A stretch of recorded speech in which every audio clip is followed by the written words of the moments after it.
बहुत ध्यान से सुनिएगा, ये सब काम की बातें हैं, जीवन में आपकी साधना को बहुत पुष्ट करेंगी। प्रश्न है, सच्चे हृदय से साधना करता हूं, नियम से स्वाध्याय करता हूं, वाणी पाठ जहां तक बनता है भगवान का नाम जप करता हूं, निषिद्ध कर्मों से तन से मन से वचन से बचने की चेष्टा करता हूं, तो भी अभी तक ना कोई स्थिति आई है, ना कोई भागवतिक आनंद है। ध्यान से सुनिएगा, ना कोई स्थिति आई है और ना कोई भागवतिक आनंद है। निराशा ही निराशा है, निराशा ही निराशा है। बड़ा मन व्याकुल हो रहा है, कुछ समझ में नहीं आ रहा है, न कोई स्थिति है, अब क्या करूं? उत्तर बहुत सुंदर। ये निराशा आना आश्चर्य की बात नहीं है। साधक के जीवन में बहुत ऐसे अवसर आते हैं जब उससे निराशा घेर लेती है, पर वास्तव में मैं आपको वचन देता हूं कि आप निराश मत होइएगा। बहुत ध्यान से सुना।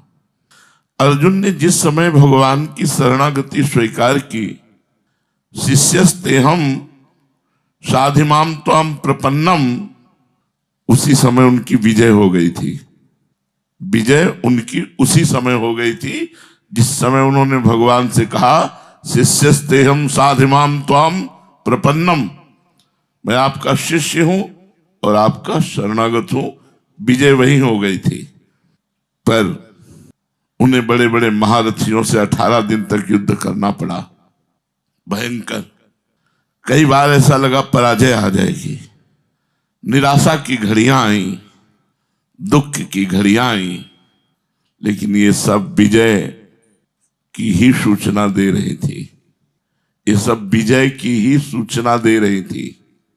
इसी प्रकार साधक के जीवन में पुराने स्वभाव के अनुसार वो लड़ते लड़ते थक जाता है, निराश हो जाता है, लड़ते लड़ते थक जाता है, निराशा आ जाती है। ये निराशा और थकान उसकी भगवत प्राप्ति का संकेत है।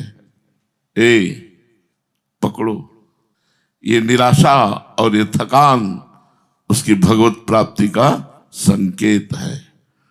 जरा भी मत डरना, ये भगवत प्राप्त महापुरुष कह रहे हैं।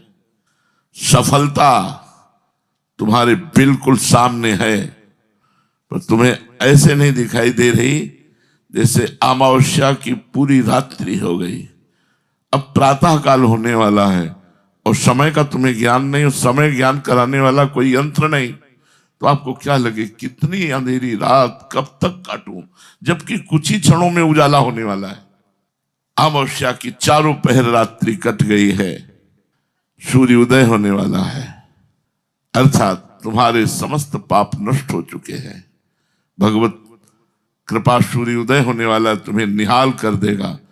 तुम निराश, हताश, उदास, खिन्न मत होइएगा। अगर हो रहे हो तो ये भगवत प्राप्ति का चिन्ह है, घबराइएगा नहीं। गिरा अरथ जल बीच सम कहियत भिन्न न भिन्न, बंदो सीता राम पद जिन्हें परम प्रिय खिन्न। खिन्न माने कुछ अच्छा नहीं लग रहा, कुछ अच्छा नहीं लग रहा। अच्छा, विवेक इतना तीव्र होता है भजन करने में कि 2 मिनट में हर विषय को काट देता है। ये कितने मिनट, फिर वही, ये खा लो कितने मिनट, फिर वही, इनसे मिल लो कितने मिनट, फिर वही। विवेक कहीं जुड़ने नहीं देता, और जहां जुड़ा हुआ है वहां की लक्षण है, ये लक्षण है। इनको ये मत सोचो कि कहीं निराशा में इधर उधर मत भटक जाना, निराश हो जाना, खिन्न हो जाना, अंदर से एक अशांति सी है, पर भजन चल रहा है, चुप रहो। बिल्कुल सामने उदय होने वाला है कृपा सूर्य, हमारी जन्म जन्म की अमावस्या की रात्रि हटने वाली है। धैर्य पूर्वक लगे रहो, लगे रहो। ऐसी भूल मत कर देना जब जिसकी ऐसी स्थिति हो कि चलो अपनी निराशा दूर करने के लिए कोई और, बस गड़बड़ हो जाएगा।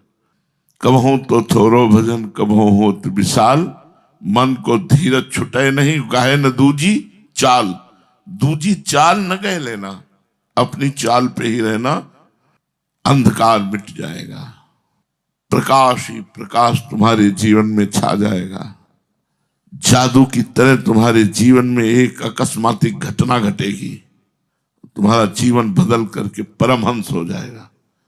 जादू की तरह घटना घटेगी, बस उस समय का इंतजार करो, एकदम सिस्टम बदल जाएगा। कल तक जो ऐसा था वो आज ऐसा, क्योंकि अंधेरी रात बस खत्म होने वाली है, सुबह होने वाला है। श्रीपाद प्रबोधानंद जी ने कहा, वृंदावन वासी को बाल सूर्य की तरह समझो कि अभी उसका तेज प्रकाशित नहीं हुआ, पर है वो महा तेजवान।